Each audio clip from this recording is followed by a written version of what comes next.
Websites. They still exist. People still go on the internet. Such an old-fashioned idea. Internet is dead. Internet is dead. Yeah. So, Internet. could you just The internet is dead. introduce yourself? I'm the person who, Peter Wintonick, who believes the internet is dead. It was a military invention.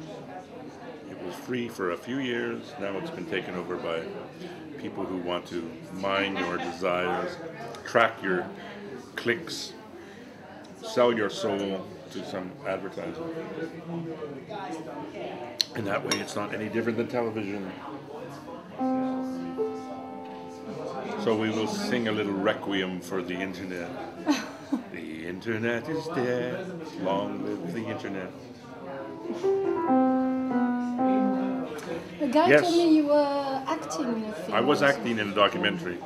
It's a new kind of thing now, is to act in Tell me documentaries. what you were doing. It was a documentary fiction or a fictional documentary, what I call a fact-based fiction. It's a hybrid. It's like what the future is. It's called cinema. Like the first film was a lie, and everything else has been a lie. So why try to convince ourselves that documentaries have anything to do with the truth? The capital T truth. Little truths maybe, but not big truths. So I was acting in a film which is sort of based on reality, or it's reality based on a film, I'm not sure, in Bangalore in southern India with a group of British filmmakers. And I play a Orson Welles kind of character there too, coming from America, like from a Silicon Valley mega media corporation, wanting to buy up all the little grassroots companies there in Bangalore, which is the high-tech capital of India. And then some crazy things happen. Reality intervenes. This is why it's a documentary. Everybody plays themselves. Well, you're not Orson Welles. Why not? I'm not a filmmaker. Oh. So who are you? I'm sitting here. I'm the piano player in the lounge bar of the Electra Palace. I just come to entertain people, waiting for the troops to arrive. Which the troops? The troops. And is it also you? Or is that the truth? The truth. Ah, the troops or The truth troops. Try to say the truth 5 truth times, troops. quickly, while drinking wine and eating hors d'oeuvres at a cocktail party. Ah, happy hour. Every hour should be happy. Why are they not? See, if every hour was happy, then there would be no need for documentary filmmakers. When things start to get good, then there's no use in us. So this is why we live on misery. We enjoy poverty, you know. If things were good, we'd be out of work. So we hope for the worst. And our films try to be as sad and boring as ever. What about your films? My films, well, it's hard to say my films. I don't think there's anybody that can say this is my film. It's a collective art. It's even an animator, but working by themselves relies on somebody who's manufactured the technology, somebody to process and distribute the technology. So it's not mine. I mean, we're part of a team. I've been my name has been associated with films in the role of director, but a director is a kind of concept which is far overblown. Essentially, a director is a logistics manager, making sure everything's in place. The most important people probably are drivers, caterers, craft services, all those things that are important for documentaries. And when you direct, Costumes. how?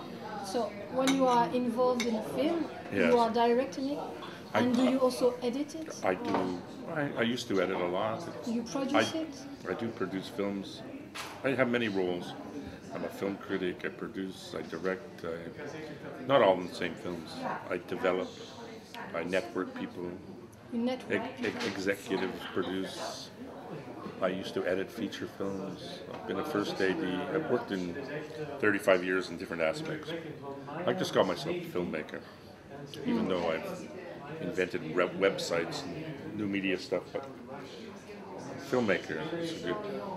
Even though film doesn't exist anymore, essentially, the celluloid version of it.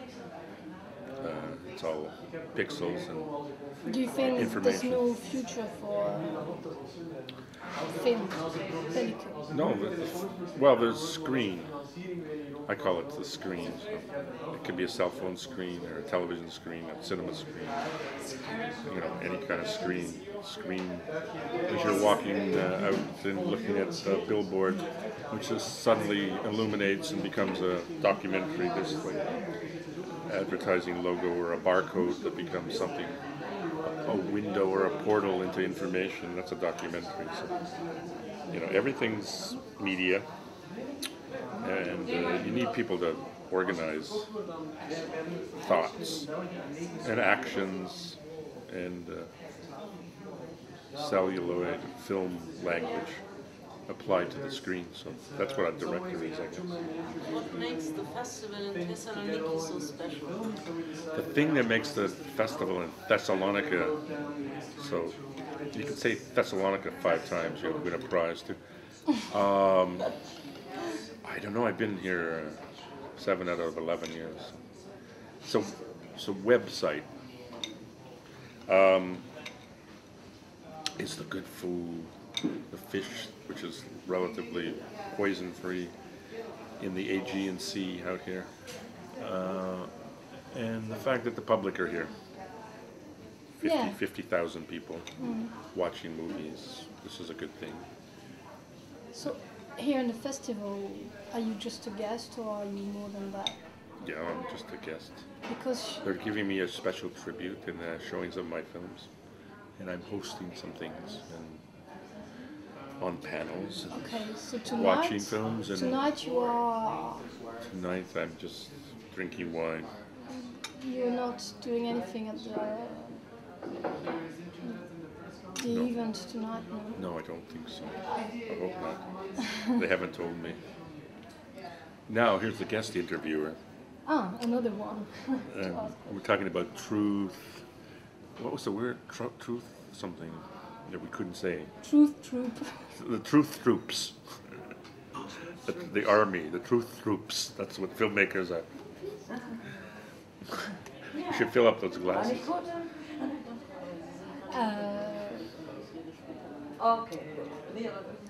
So, yeah, someone told me he called you a mentor.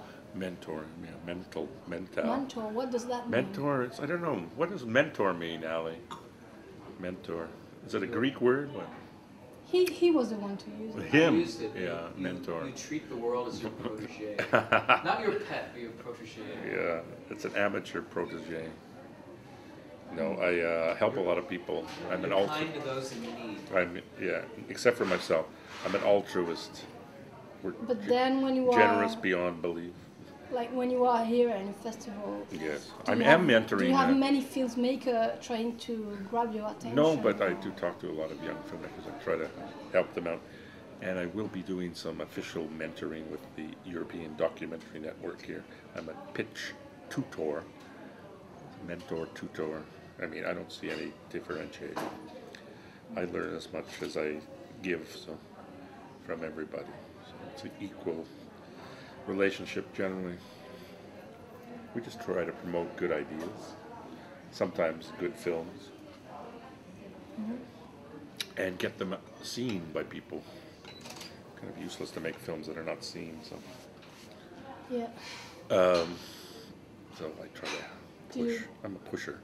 And I'm a do drug- you? What drug are pusher. your What are your areas of action? Do you work in different countries? I or- do work everywhere. I just came from India. I was in Australia lately.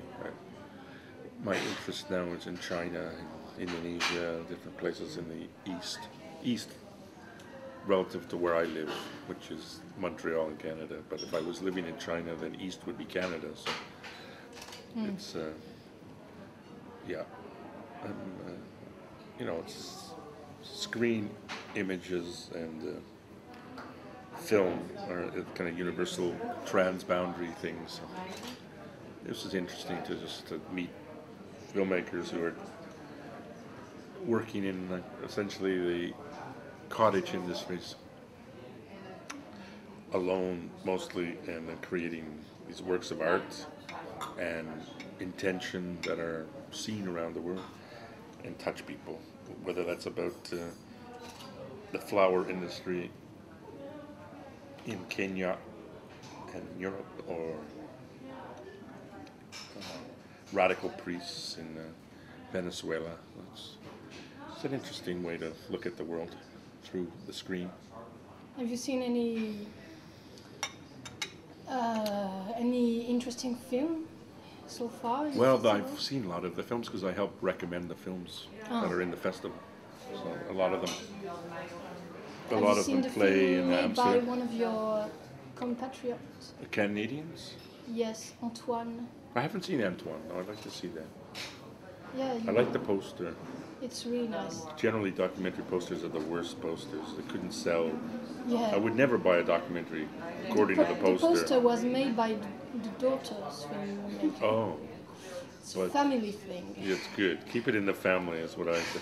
But I would give poster award to that one. Mostly documentary posters make you want to stay away from the film. And not, this is where documentaries can learn something from the fiction poster makers. Yeah. You know, how not to, see, we don't work in reality business, so I don't know why you want to put reality on a poster. We're trying to make people lose themselves, sea of new information, education, enlightenment sometimes. So why would you want to drive them away by calling your film the end of the world and all the misery that's in it? And then putting a poster of some dead person, essentially. Death. Whatever the variations of death are. So this is the thing we have to fight against. Yeah, television was made already for No, us. some great television films made. Yeah, no, but I mean, broadcasting is already like report of reality. It's supposed to be. Some of it. It is reality. Illusion is reality. Just as legitimate as the other kind of reality. So how do you think are Think? documentaries distributed in the future? Oh. Well, if there's not going to be an internet in the future, then they're going to be disseminated the way they should be. It's like by word of mouth. And they won't exist on the screen anymore. They'll just be like stories people tell each other, sometimes based on reality. In the campfires. I was about to say you're a big believer in the campfire. The The modern campfire. campfires. Yeah. Well, because Eats it. and there won't be any fuel to feed the fire, so it'll be in the dark. So we only have to move to places where there are full moon constantly, or lots and lots and lots of stars. I would suggest everybody move south, under the northern lights or the southern lights, and tell stories. Yeah. I see that your glass is empty. it's Is that a half- problem? I would say the glass is half full. It's a Buddhist thing. Half fooled. No, it's completely full. It's half fool. I'm Yeah, a but half fool. It's also half fooled. Fuel. Bread and wine. It's a consecration. It's a celebration. There's a beautiful scene in the film about the radical Venezuelan priest where he's been defrocked by the official Catholic Church. So he's come back to the slum where he's worked for much of his life, and he's not. His old friend who was supposed to get confirmed into the church when he was 12, Yeah. couldn't become confirmed into the church because the priest was exiled away. So he's a grown man now, and so the priest performs a confirmation with him, which is like, and he can't call it the body of Christ and the blood of Christ, so it becomes a very secular thing, which is what cinema is. It should be at least the most secular thing in the world. Thank you.